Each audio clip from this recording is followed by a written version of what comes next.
ระเบียงแม่ครัวพี่น้อง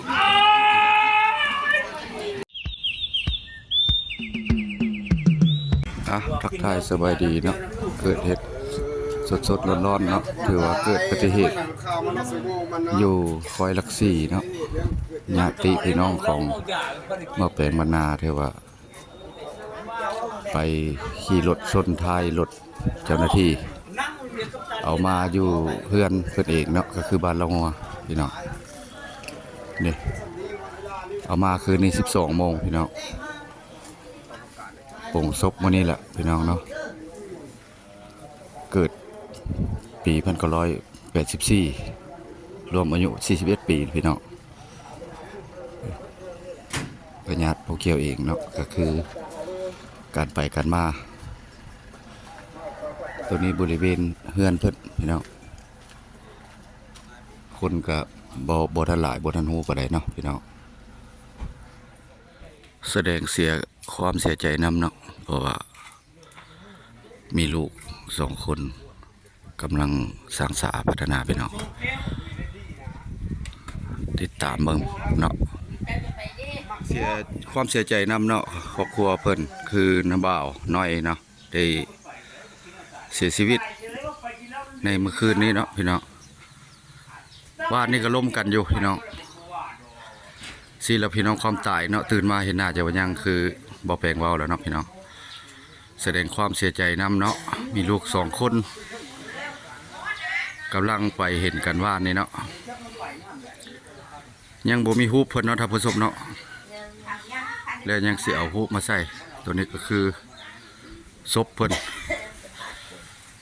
สิโป่งมื้อนี้บ่แม่จ้าโอ้มื้อนี้แหละโดยผัดมันเป็นปากเดือนแล้วมันเป็นมันสุกโดยเสามันบ่แม่นเฮาผัดเพียงบ่พอเฮาบ่มีโดยได้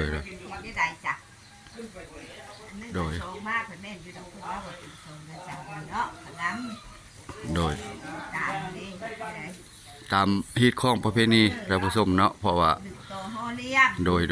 เพราะว่ามื้ออื่นก็เป็นโทมกับวันศีลเนาะอันนี้ก็เกิดอุบัติเหตุเนาะ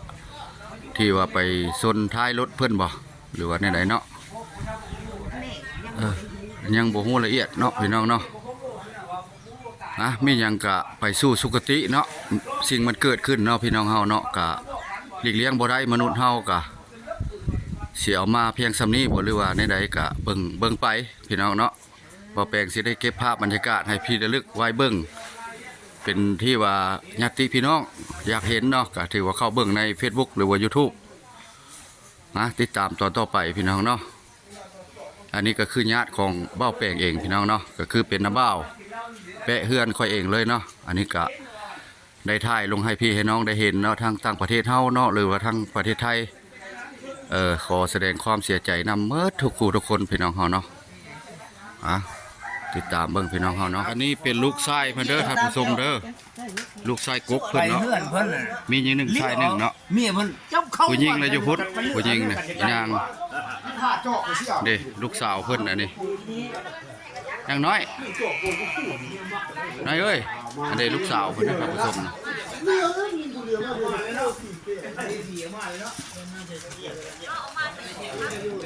กินข้าวแล้วบ่ลูกกินข้าวแล้วบ่ฮะอายไปไสเพิ่นพี่น้อง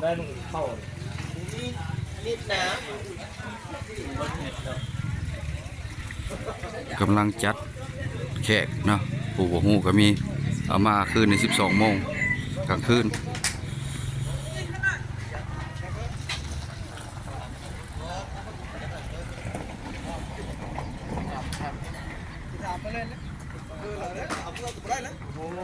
งานศพชื่อว่าจัดขึ้นกับเพื่อนเพิ่นเองเด้อพี่น้องระเบียงแม่ครัวพี่น้อง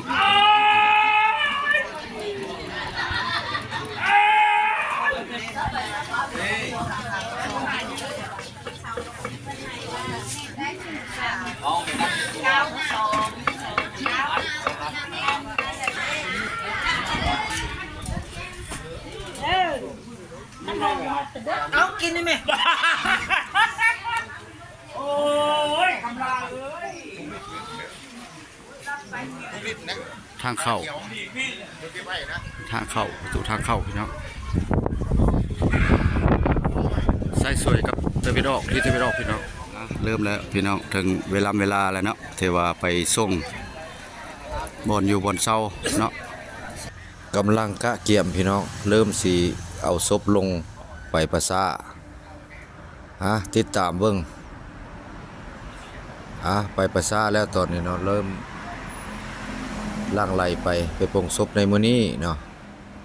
แต่ว่างานบุญสิได้จัดขึ้นวันที่23คือตอนแรกวันอาทิตย์พี่น้องตักบาตรสังฆทานเป็นวันจันทร์เด้อพี่น้องเฮามาหาลายตาก็ได้สนาเวลามีคุณค่าของทุกทานเปิดมาเบเบาเราก็บอกว่าเป็นยักษ์ใหญ่สนุก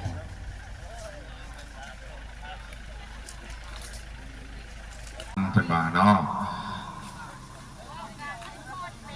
คนเฮาเกิดมาในโลกเนาะผู้มีไฟวันสิบตายจากคนพี่น้องหดมือหดน้ำเรื่องจะบุญกรรมของไฟสักมาไว้ทางไหนขาดคนให้น้ำมือก่อนเนาะเพราะว่าการกินการนอนของเฮาก็บอกคือเก่าพี่น้องมือพี่น้องของเราเนาะความตายมันคนเหลือกกันมันหนักพี่น้องไอ้คนเหลือกมันเป็นเครื่องบังมันเอาไปทานเจ้านี่ให้มันนวดมา ไปใส่เบิ่งลูกค่ะตัวนี้เด้ตัวเข่า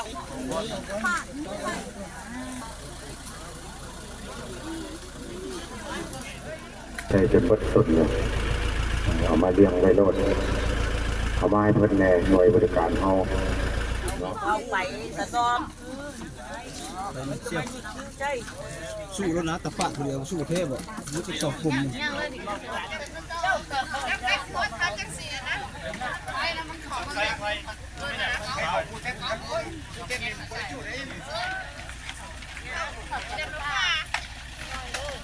หลังจากวางเครื่องเย็นแล้วก็ถ่ายรูปถ่ายห้อยเนาะญาติพี่น้องเนาะถ่ายรูปถ่ายห้อยไว้เพิ่งเป็นที่ระลึกเนาะมาส่งฮอดที่เนาะเจ้าบุญทวีรวมอายุได้42 ปีเนาะพี่น้องจากไปโดยอุบัติเหตุเนาะ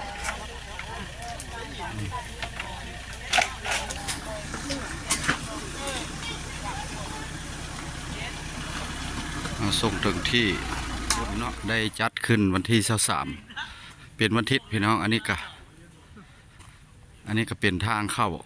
ไก่เติมจากบ้านมากับประมาณลักป่าย2ลักนี่แหละพี่น้องงานบุญแจกหรือว่าบุญนำส่งเนาะแต่ว่าจัดขึ้นวันที่23คือเป็นวันอาทิตย์ตอนแรกวันอาทิตย์ตื่นมาตักบาตรสังฆทานและแม่นวันจันทร์พี่น้องญาติพี่น้องแบ่งกินแบ่งทานมาร่วมกินร่วมทานเด้อพี่น้องมาสุขไปก่อนคลิปนี้ก็ได้